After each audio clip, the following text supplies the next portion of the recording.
2, 1. Good morning. I'm Broward County Mayor Steve Geller. I'd like to welcome you to the press conference today. I'd like, as I normally do, start with both the good news and the bad news. The adult population in Broward is about 1.55 million. The total population is somewhere around 2 million.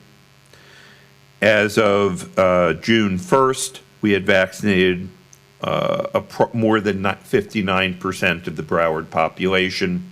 We'll get back to that in a moment, eligible population. As you know, the governor, via executive order, has lifted the county's ability to continue COVID restrictions. We would have lifted them anyhow by now, pursuant to the guidelines that we had already adopted. I would like to remind people that Broward County is no longer requiring fully vaccinated people to wear masks in county buildings, but there is an exception. Anything governed by federal law, airport, seaport, buses, and other locations by federal law, you may still be required to wear a mask. However, we are asking that unvaccinated residents continue to wear masks and social distance.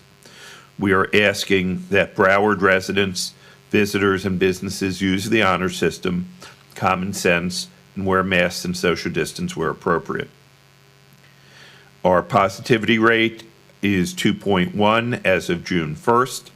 The numbers are lower today than they were at my last press conference when they were 3.2. A couple of weeks ago, the numbers were hovering between 6 and 7% positivity rating. Again, these are using the Florida method of measuring, which differs from every other state in the country.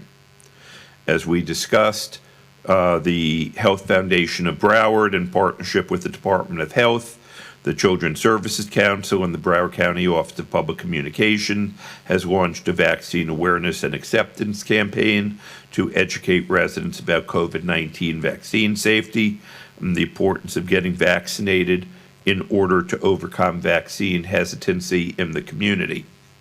This campaign is well underway, and you should be seeing the advertisements. It is the I Did It campaign, or in Spanish, the Yo Lo Hice campaign. The campaign is in 4 languages: English, Spanish, Creole, and Portuguese. It is important. In Broward, as of June 1st, 1,703,000 people have been vaccinated, with 220,000 people receiving their first dose and 779,883 people receiving both doses. The vaccine is now open to everyone 12 and up. Our Department of Health is no longer requiring appointments. We are encouraging people who want a vaccine to show up. The county has closed some of their vaccination sites just because of demand. Anybody that wants to find open vaccination sites, we encourage you to visit the Broward County COVID website, which is www.broward.org/coronavirus. Again, www.broward.org/coronavirus. As of today, over 60% of the adult population has received at least one shot, and we're around the point where every eligible person who wants the vaccine has either received it or is in the process of receiving it. Now, I said earlier we were at 59%. That's 59% of the eligible population, which is including people between 12 and 18. Since that started recently, that's a lower number, and therefore it's dragging down the overall number among the adult population 18 plus. It's over 60%. I am pleased to say that Broward County's vaccination rates lead the state averages in every age group for vaccination. We are among the counties in the state with the highest vaccination rates. We may be the county in the state with the highest vaccination rates. Broward's positivity numbers are also lower than the state average, which is easily explained by the fact that our vaccination rates are higher. I've said this before, this is critically important. It doesn't matter what your age, ethnicity, political party, religion, or national origin is. Please protect yourself, your friends, your family, your community, and your country. Please do the patriotic thing and get vaccinated. Let me discuss the cruise industry. As you all know, the cruise industry is extremely important to Broward County and the state of Florida. I had previously sent a letter to the CDC requesting that they issue guidelines permitting the cruise industry to safely open. About a week after my email, the CDC issued guidance to the cruise industry permitting them to open if 98% of the crew and 95% of the passengers were vaccinated and everyone was required to wear masks in public places. After this guidance was announced, Norwegian Cruise Lines asked that they be allowed to require 100% of their passengers and crews be vaccinated and not require masks. On May 10th, I sent a letter to the CDC requesting that the CDC approve the NCL proposal as an additional acceptable method of reopening. And the CDC, about a week after that, did agree with the NCL proposal.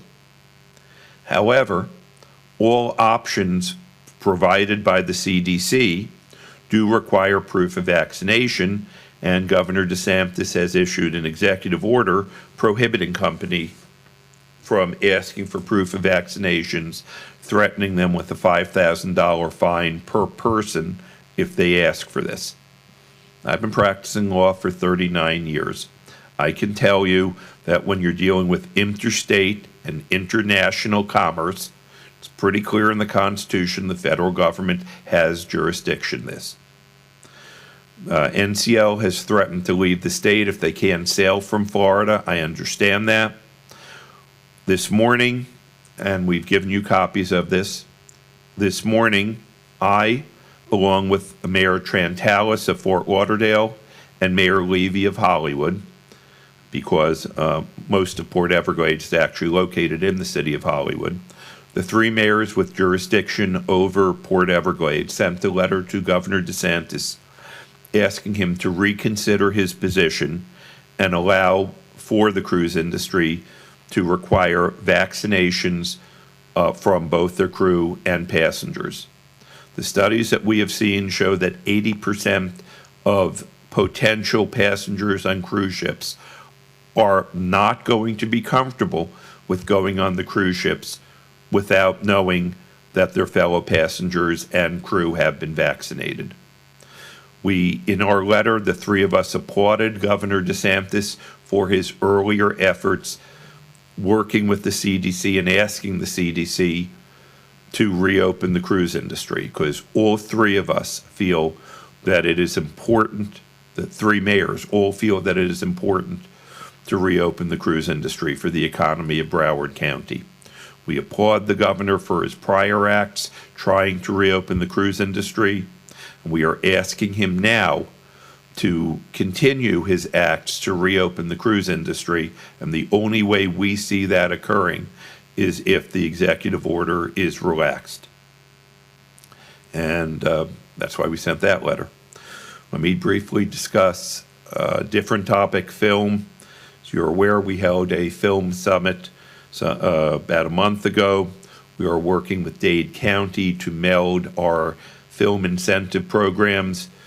Just as one example, they have an incentive program which requires 70% of the employees to be residents of Dade County. Well, the Dade County Film Commissioner lives in Broward.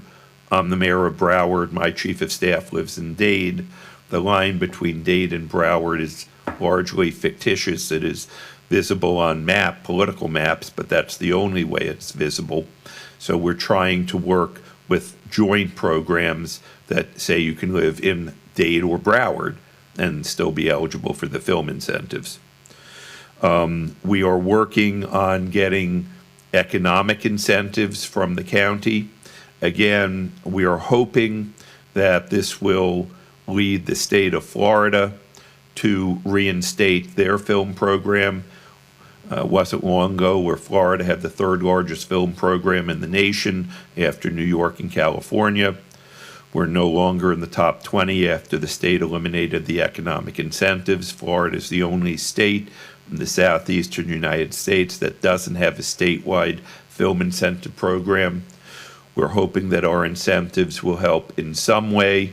In addition to that, however, we're hoping that they will show the state that if the counties are willing to put their money where their mouth is, we want the state to do this as well. In addition to the film incentives, we're working on a one-time expenditure from the Biden America Recovery Act for the job creation to build some film infrastructure in Broward. We are going on tours. I have an appointment in Palm Beach next week to view some of their film infrastructure. We may be doing something similar in Dade. Since the Film Summit, word has been spreading. We've had conversations with many people in the industry. People have contacted us, including Emilio Estefan, John Huertas, Vincent DePaul. Those are three well-known people. Many, many others have been contacting us. There's a lot of excitement out there. We are doing everything we can to bring film back to South Florida in general and Broward in particular. And we will be discussing the Film Commission office and budget at our next workshop on June 8th. I would like to thank Commissioner Dr. Barbara Sharif, who has also been pressing along with me for this bring film back to Broward. Let me discuss hurricane season. Hurricane season started on June 1st and runs through November 30th. The National Hurricane Center predicts a 60% chance of an above-average hurricane season with a prediction of 13 to 20 named storms. We must take hurricane season very seriously. I urge our residents to please have a hurricane plan and plan ahead of time. The time to make your plan is not 3 days before the hurricane strikes. The time to make your plan is now. You need to know now if you're in an evacuation zone. You need to know now, make your plans. If you need to evacuate, where are you going to go? And don't wait till the very last minute to evacuate. Particularly if you have pets, you need to figure out what you're going to do with your pets, or if you're able to go to a pet-friendly shelter, you need to have these ideas ahead of time. You need to know where your hurricane shelters are located. Let me discuss hurricane shelters. We are not this year going to be able to have strict social distancing. That will reduce hurricane shelter capacity by around 60%. Therefore, if people are going to shelters and they've been vaccinated, they should be safe. But you may be in a shelter with unvaccinated people, and those unvaccinated people may or may not be wearing masks. So there is some element of risk involved, which leads me back to what I said earlier. If you're worried about being in a shelter with unvaccinated people and you're unvaccinated, you know the best way of fixing that? Get vaccinated now. Don't wait for the hurricane because it takes 2 weeks between shots. Please get vaccinated now. I'm urging people to get your hurricane supplies ahead of time. Most people go through AA and AAA batteries. If you know you're going to be using AA and AAA batteries during the course of the year, please try, if you can afford to, buy them now instead of going to your drugstore or your Home Depot or Lowe's or other stores. Instead of getting online, where there's 50 people ahead of you, buy your supplies now. If you have hurricane shutters, check them out now. Make sure they're working properly. If you are planning on using plywood, your windows are not going to change in size. If your option is plywood, go out and get the plywood now, cut to size for your windows.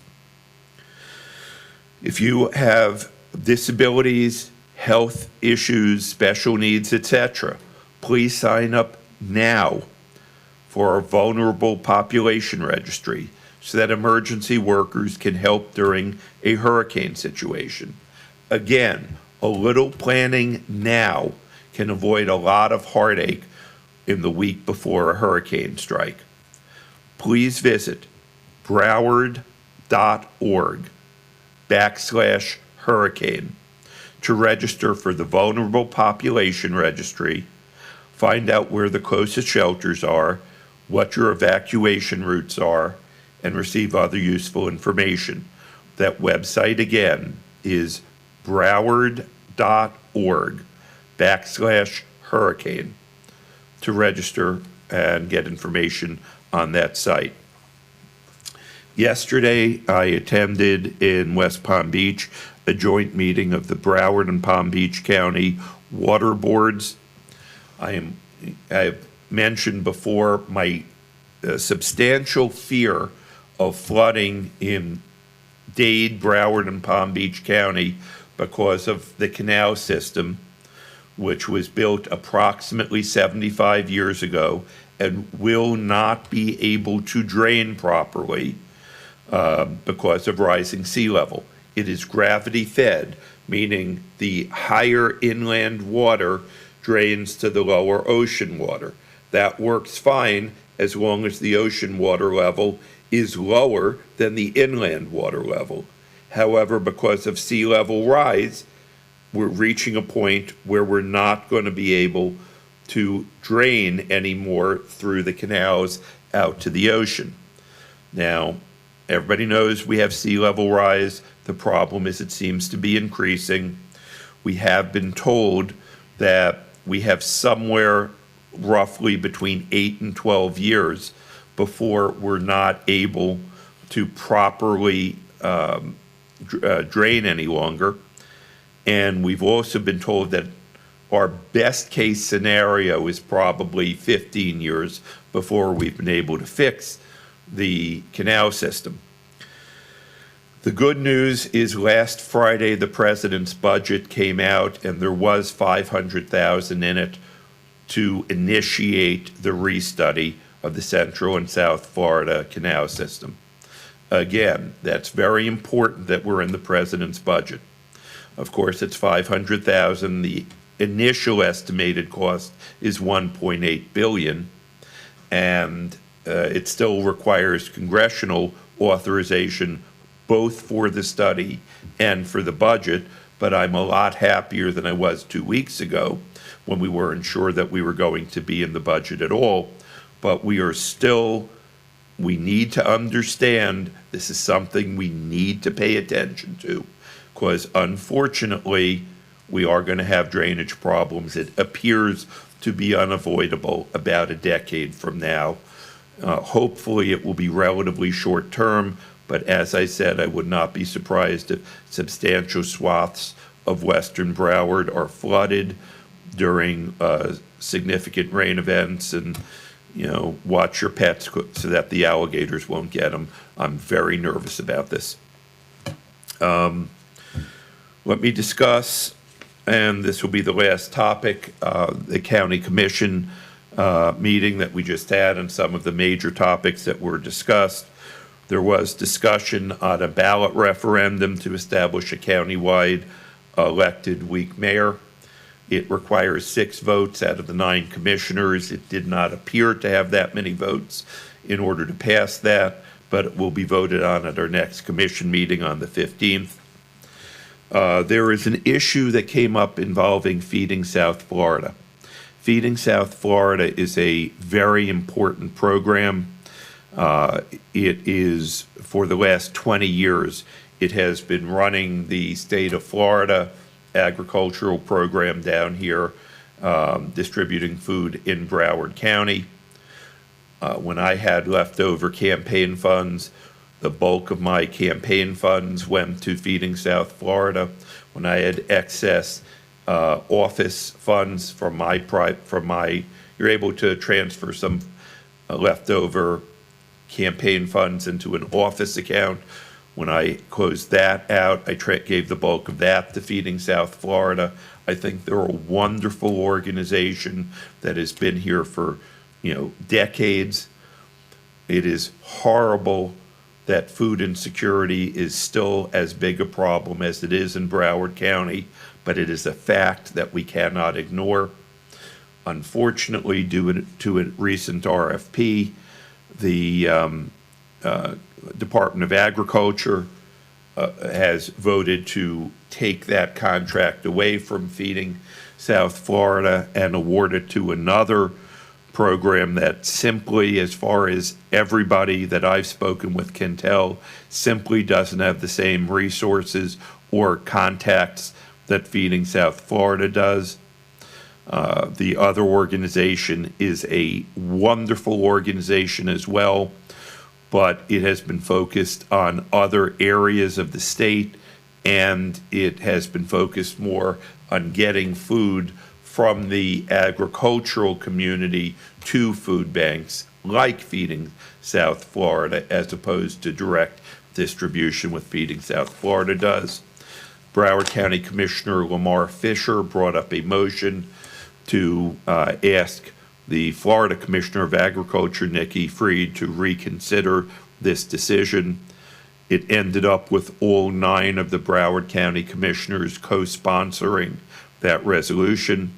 So those of you that are watching this, if you have worked with Feeding South Florida, you may wish to also contact the Florida Department of Agriculture. There was also some discussion on Juneteenth. As you know, Broward County has passed instructions to our county libraries to have programming pertaining to Juneteenth throughout the county, and I expect you will see substantial county programming on Juneteenth. I authored a resolution dealing with AAPI month, a proclamation, not a resolution, I'm sorry, on AAPI is Asian American Pacific Islander, and unfortunately there has been a extremely disturbing rise in AAPI violence on the AAPI community, particularly since the COVID crisis began, and with the constant discussions of the China flu and things of that nature. There has been a extremely disturbing rise in anti-Semitic incidents. For whatever reason, it seems that hate is increasing in Broward County and nationally. This is unacceptable. Hate has no place in Broward County. Whatever minority community you are picking on, whether it's blacks, whether it's religious minorities, whether it's the AAPI community, Broward County Commission wants to be clear, there is no place for hate in Broward County. Finally, June is Pride Month, and we want to make sure that the GLBTQ plus community fully understands that Broward is welcoming and supportive of the GLBTQ plus community, and I am including them when I say that there is no place for hate, including race, religion, sex, national origin, sexual identity, etc. At this point in time, I'll be happy to answer any questions, if there are any. Y'all are quiet today. I'm sorry, could you speak up, please? there are mics, I think. I think there's a mic. Yep, there is, sorry. Okay. Marcine Joseph with NBC6. Is it? I still can't hear you, I'm sorry. Oh, okay. All right. Yeah, Is the mic on? I don't think it is. It is? Can you hear me? Yeah, now I can hear you. Oh, perfect. Okay. It wasn't. Thanks. Hi, Marcine Joseph with NBC6. Just wanted to touch upon, I know you touched upon the cruising. Yes, ma'am. So what is it, do you want, like, what do you hope to get from this letter? I know that you guys want, I know you sent the letter to Governor Ron DeSantis about the passports and having the workers be vaccinated. So can you just elaborate a little bit more on that for me? Yes, ma'am. It is absolutely clear that the federal government has jurisdiction over seaports. It is, when you're traveling in interstate or international commerce, federal government absolutely has jurisdiction. Governor DeSantis had previously taken what we applaud a position urging the CDC to do guidelines to reopen the seaports. The CDC did pass guidelines to reopen the seaports. However, they seem to conflict with an order that Governor DeSantis has issued about what he calls vaccine passports. I don't like phrasing it that way. I would prefer, he has issued an order saying that you can't cruise safely. Now, we are hoping that Governor DeSantis will reconsider his position, because even if the CDC were to change their mind, and they're not going to, the public has spoken, with 80% of the public saying that they would not feel comfortable going on a cruise ship if the passengers and crew have not been vaccinated. So if Governor DeSantis really is supportive of the cruise industry, he needs to change that order, because even if the CDC were to back off, which they won't, you're not going to get ships sailing out of Florida if they can't guarantee their passengers that the other passengers and crew have been vaccinated. So we're hoping that 3 mayors with jurisdiction over Port Everglades, myself, Mayor Trentalis of Fort Lauderdale, and Mayor Levy of Hollywood, are urging Governor DeSantis to adopt the position that will allow the cruise ships to sail out of Florida again, and out of Port Everglades in particular. But in order to do this, there will have to be a requirement that passengers and crew be vaccinated. Did that answer your question, ma'am? Are there any additional questions? Any additional questions? Going?